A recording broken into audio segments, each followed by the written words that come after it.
today, I'm not going to be that podcast that takes 50 minutes to get into the 10 minutes of the juice.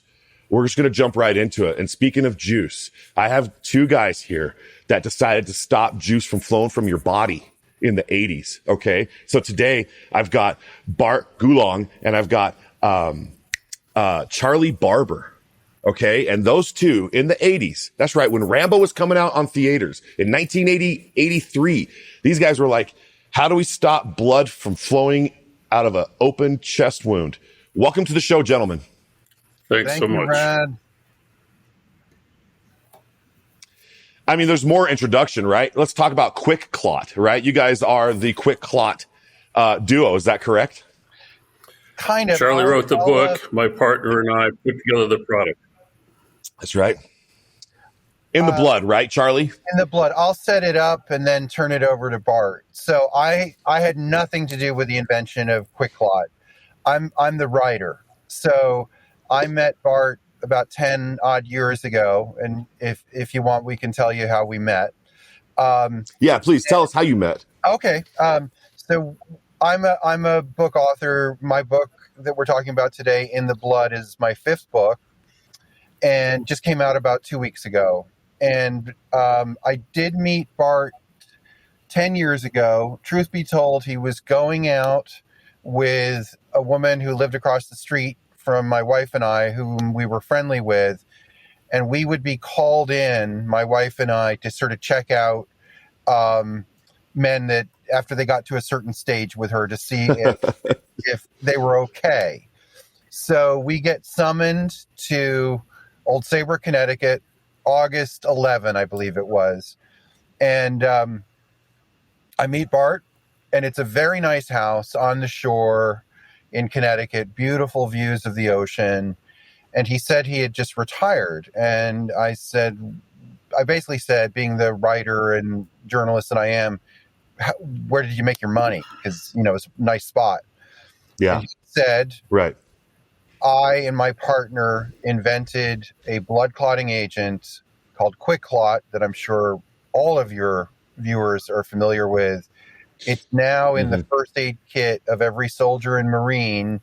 It's at Walmart. It's at NYPD. But it took years to pull it off, and we had a big fight with the Army over 6 years to make it happen.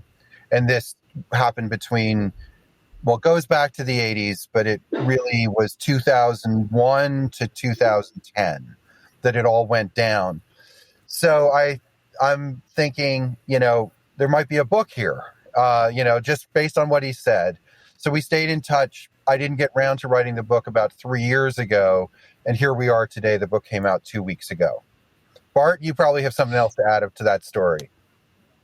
Yet again, I always add this, and that is I was interested in Charlie doing a book. He was interested in doing a book. The lady and I broke up, and about 2 months after we broke up, I gave her a call and said, whatever happened to Charlie? He seemed very interested in the book. She said, he changed his mind. He wants nothing to do with it. Of course. Of course. Hell hath no fury. Hell, no, exactly. And so now you guys reconnected, right? How'd you finally get his number, though? You just looked him up. You're like, nah, all right. Thanks for what'd you do? How'd you find him, Bart? Yeah, so he found me. Mm-hmm. Yeah, I had his number, and I had written 2 other books in the intervening time, but my docket got clear about almost 4 years ago.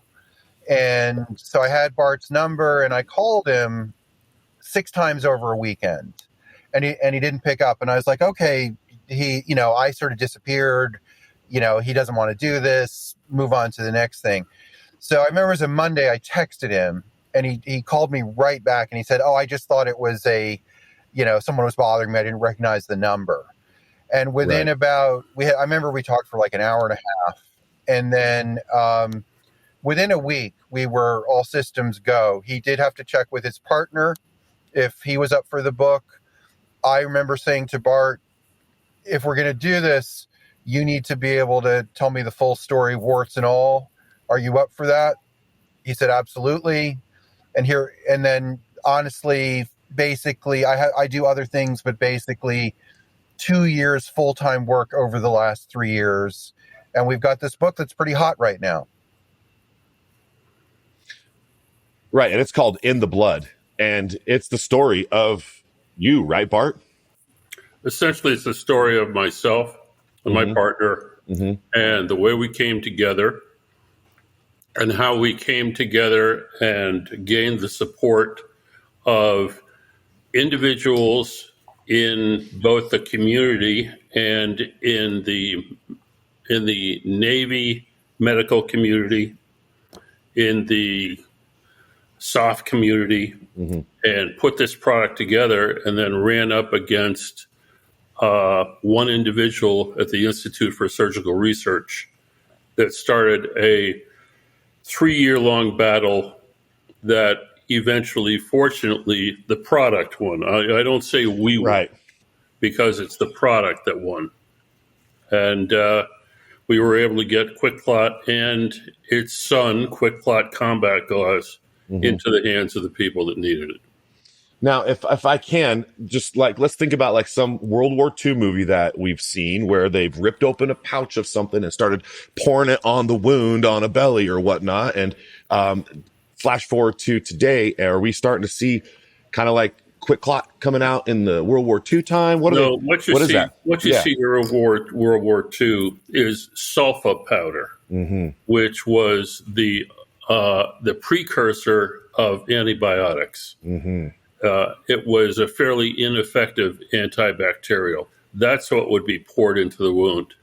As Tom Eagles was our POC in the Navy Marine community. He was the head of medical for the Marine Corps, which means he was a corpsman from the Navy. And tremendous guy, appropriately named most highly decorated corpsman in the Vietnam War. Died from Agent Orange complications, of course. Yes. Served 6 tours, I believe. Won everything except the Medal of Honor. Yeah. In fact, he's the only non-pilot to win the Distinguished Flying Cross. Wow. He had a helicopter pilot die on him. He grabbed the controls and landed the bird. Just an amazing guy. Without him, we never would have made it. But he took us under his wing and helped us make the whole thing happen, and helped us fight the battle, the age-old battle between the Marines and the Army. And he helped us fight and eventually win that battle. And say his name one more time so we have it clearly. Sure. Master Chief Thomas Eagles.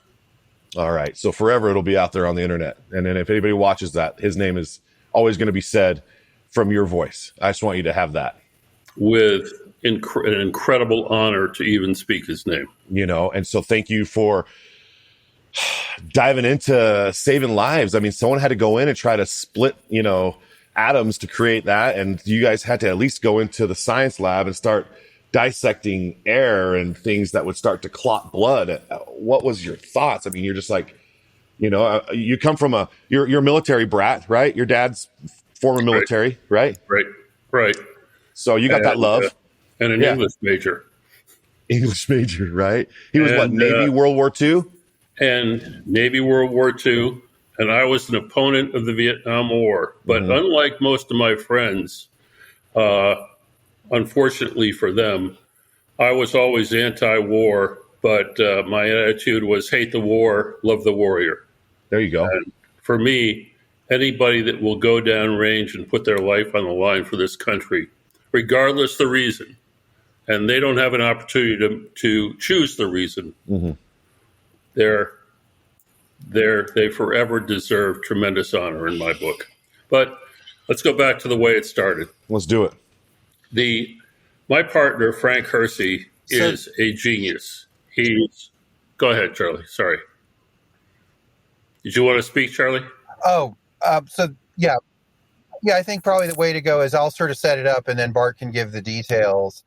So you're right, Rad, about the 80s, not about World War II, because in World War II they were basically using gauze and pressure, which is what there was basically no advances in traumatic bleeding from the Trojan War and the Civil War through Vietnam. It was the Black Hawk Down tragedy or mission that really, where soldiers infamously bled out, that put the Army and also just medicine's inability to stanch volume bleeding put a huge spotlight on it.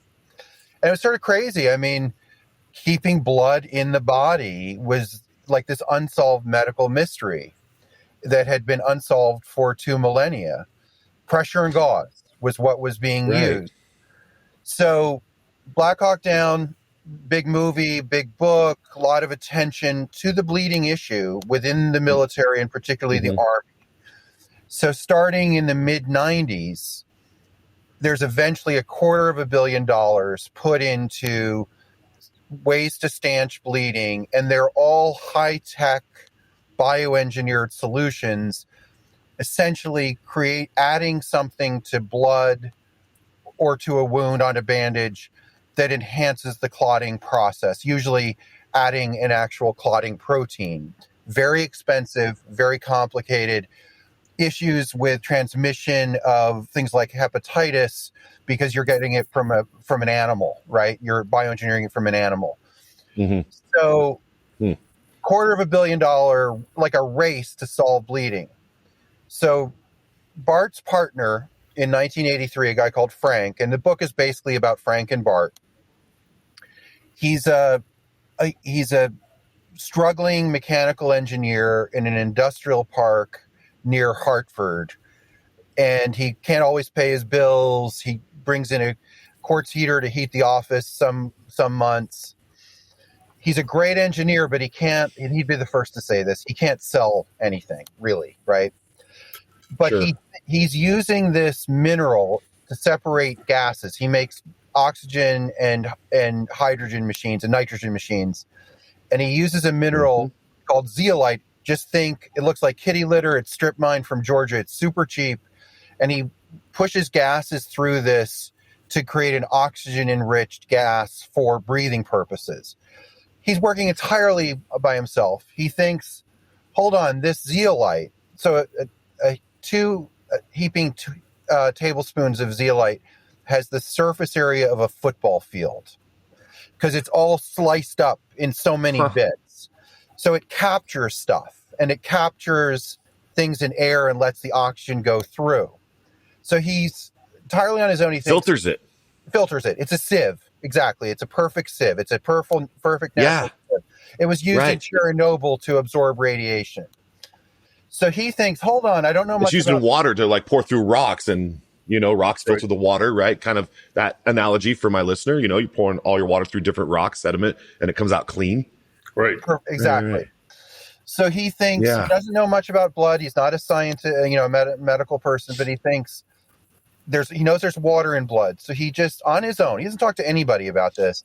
Maybe if I put the kitty litter into a wound, it'll absorb the water and it'll keep the clotting factors and the platelets, and that will turbocharge the clotting process. Two things. Nobody in the history of medicine had ever thought of taking something away from blood to clot blood. Yeah. Everything was adding, right?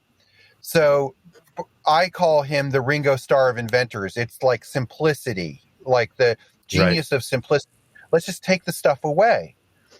And your viewers can see it on YouTube. If you look up QuikClot, there are trials on pigs. And he was exactly right. It turns blood into jello in about 30 seconds. And it's little like coagulated. Bart can probably talk about the science a bit more than me. But Frank's basic insight was exactly correct.